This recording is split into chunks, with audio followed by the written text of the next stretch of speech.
Bismillahirrahmanirrahim. Dear students, Assalamu alaikum and welcome back to my channel.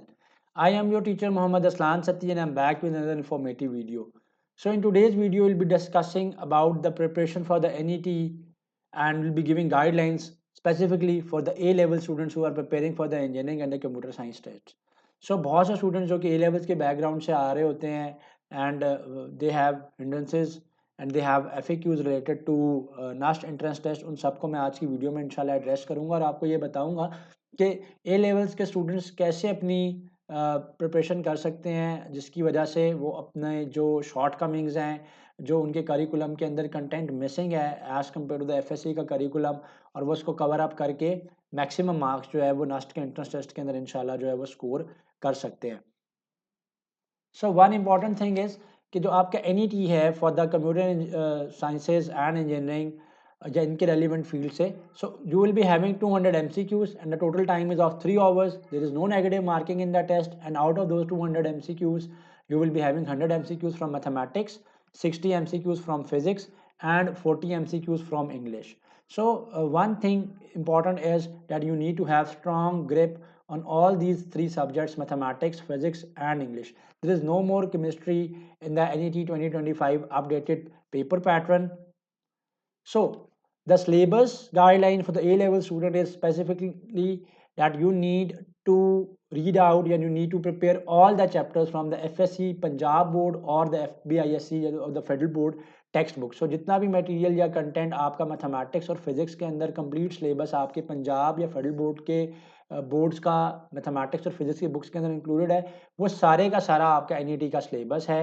And in English you need to focus on comprehension, your grammar, synonyms, antonyms and vocabulary. So one important thing to remember is that you need to plan your study based upon the subject weightages. So 50% of the time आपने mathematics को देना है. वैसे भी जो हमारा A levels FSC का curriculum है, the major difference lies between the curriculum of mathematics. So mathematics की आपने सारी शॉर्ट कमिंग्स को कवर करना है, specifically from the trigonometry section and from the analytical geometry section, आपके इंटीग्रल्स, आपके डेरिवेटिव्स, लिमिट्स, वेक्टर्स, ये थोड़ा सा, और अलजब्रा के साथ साथ आपके कम्प्लेक्स नंबर्स भी. So these are some of the topic जो कि मैंने अभी आपको बताए हैं जिसके अंदर आपके NET में थोड़ा सा ज़्यादा पोर्शन जो है वो इंक्लूडेड है. फिजिक्स ऑलमोस्ट FSC की और आपके लेवल्स के चैप्टर्स जो हैं they are overlapping, the curriculum is almost same and you need to give 20% time to English. So बहुत से स्टूडेंट्स एक ये मिस्टेक करते हैं कि वो इंग्लिश को टाइम नहीं देते. They think that they are coming from a Cambridge background and they have a strong grip on English. तो ऐसा नहीं है. नस्ट की इंग्लिश के अंदर you need to have a good vocabulary, क्योंकि आपके पास कुछ ऐसे वर्ड्स बीच में यूज़ होंगे जिनके मीनिंग्स आपको ना आने की वजह से you will be having hindrances in your entrance test में. फिर आप इंग्लिश के अंदर जो है मार्क्स स्कोर नहीं कर सकोगे. So one very important tip for the A-level student is कि आप पंजाब बोर्ड की या बाकी बोर्ड की बुक्स को डाउनलोड कर लो, साथ आप अपनी A-levels की टेक्स्ट बुक्स भी देख लो और आप उन टॉपिक्स को कवर अप कर लो, रीड आउट कर लो, लर्न कर लो, which are given in the FSC text books and वो missing from the A-levels text books. So एक तो पहले आपने अपनी शॉर्ट कमिंग्स को सारे के सारों को समझना है. फिर you need to solve out examples. Numerical based question भी होते हैं आपके पास फिजिक्स के अंदर, थ्योरेटिकल भी होते हैं. फिर आप एग्जाम्पल्स करो. Same goes for mathematics. जब आप मैथमेटिक्स की प्रैक्टिस करते हो तो see the examples from the mathematics books as well. अब इसके बाद आपने क्या करना है कि जब आपने अपनी बेसिक्स को रिवाइज कर लिया, आपने अपना रिव्यू बना लिया चीज़ों का, so what you need to do is कि you need to download the OETP NUST entrance text book, specifically उसका 3rd एडिशन अगर आपको मिल जाए. वैसे तो मैं इन सारी बुक्स का लिंक जो है डाउनलोड लिंक डिस्क्रिप्शन के अंदर डाल दूंगा. फिर आपने क्या करना है कि E-CAT की बुक्स भी डाउनलोड कर लेनी है. और OETP की बुक से जब आप पास पेपर के क्वेश्चंस करोगे तो आपको ये आइडिया होगा कि नास्ट के एंट्रेंस टेस्ट के अंदर क्वेश्चंस किस तरह से आते हैं. So now from the E-CAT and the other sources जो कि आपकी की जो MCQs बेस्ड बुक्स हैं, चाहे वो डिफरेंट पब्लिशर्स की हैं, आप उनमें से भी वैसे ही रेलिवेंट या सेम डिफिकल्टी लेवल के क्वेश्चन को सॉल्व करना जैसे कि आपके OETP की बुक के अंदर इंक्लूडेड है. So then you will be having a very good preparation for the NUST entrance test. So here is a break down for you guys. आप स्टडी करो chapters from the FSC books, Punjab board की books ले लो, किसी और books की board ले लो. A-levels के जो आपके टॉपिक्स मिसिंग है उनको आप कवर अप करो, उन कॉन्सेप्ट्स को आप रिवाइज करो. फिर प्रैक्टिस OETP की बुक से, आप MCQs को प्रैक्टिस करो, E-CAT की बुक से करो. और and the students coming from the pre medical background specially, so उनके लिए कोई इतना मुश्किल नहीं है। सो अब नेस्ट ने ये पॉलिसी बना दी कि प्री मेडिकल के स्टूडेंट्स भी मैथमेटिक्स के अंदर अपेयर होंगे। सो उसके लिए मैथमेटिक्स के लिए खैर सब स्टूडेंट्स के लिए ये मेरी एडवाइस है, both for the A level students और प्री मेडिकल स्टूडेंट्स, कि आप पहले मैथमेटिक्स के कॉन्सेप्ट्स को रिवाइज करो, फॉर्मूलाज को लर्न करो सॉरी, और उसके बाद जो है आप अंडरस्टैंड करो और सॉल्व करो एग्जाम्पल्स को, और उसके बाद आप प्रैक्टिस करो एमसीक्यूज को फ्रॉम डिफरेंट या वेरियस सोर्सेज।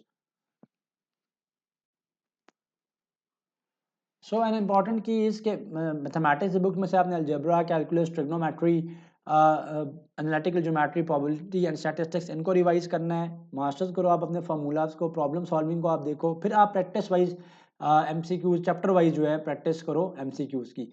अब फिजिक्स के अंदर mostly mechanics, wave, thermodynamics, current, electricity, electromagnetism, इनसे रिलेटेड चीज़ें ज़रा ज़्यादा पेपर में पूछी गई होती हैं। कोर कॉन्सेप्ट्स को या कोर प्रिंसिपल्स को ज़्यादा छेड़ा जा रहा होता है, और फिर आपने एमसीक्यूज भी उसी के रेलिवेंट चैप्टर वाइज जो है आपने प्रिपेयर करने हैं। और वेरी इंपॉर्टेंट टिप इज कि प्रैक्टिस अंडर टाइम्ड कंडीशंस, ठीक है। जब आप टाइम्ड कंडीशंस के अंदर प्रैक्टिस करोगे, so you will be able to simulate the exam pressure. आपको आइडिया हो जाएगा कि मैं पेपर के अंदर भी कितने टाइम में कितने एमसीक्यूज को कवर अप कर रहा हूँ। So this is a very important tip. And for English, comprehension के रीडिंग पैसेजेस होंगे, but the difficulty level will be mediocre to difficult, ठीक है। बहुत ज़्यादा सुपर इजी नहीं होंगी चीज़ें। ग्रामर के ऊपर फोकस होगा, on the sentence structure, the voice, the direct indirect speeches. So आपके पास वोकैबुलरी में synonyms, antonyms and word usages आ सकता है। सो इंग्लिश को आप ऑनलाइन भी प्रिपेयर कर सकते हो, डिफरेंट प्रैक्टिस टूल से प्रिपेयर कर सकते हो, पास्ट पेपर्स आप एनईटी के देख सकते हो।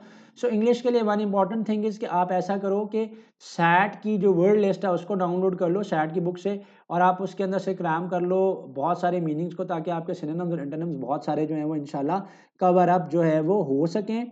और इंग्लिश की और ग्रामर की भी आपने कॉम्प्रिहेंसिव जो है वो प्रिपरेशन करनी है फ्रॉम डिफरेंट सोर्सेज, चाहे वो किप्स के हैं, स्टार्स के हैं, या ऑनलाइन ऑफलाइन मॉक टेस्ट जो है वो आपके पास अवेलेबल है। So if you will be following these tips इंशाल्लाह, and you are coming from A levels background, so इंशाल्लाह you will be able to ace up your NET T. And इसके अलावा आप हमारे प्रिपरेटरी सेशंस को भी join कर सकते हो। We start new sessions at the beginning of every month, so you can prepare yourself from there as well inshallah.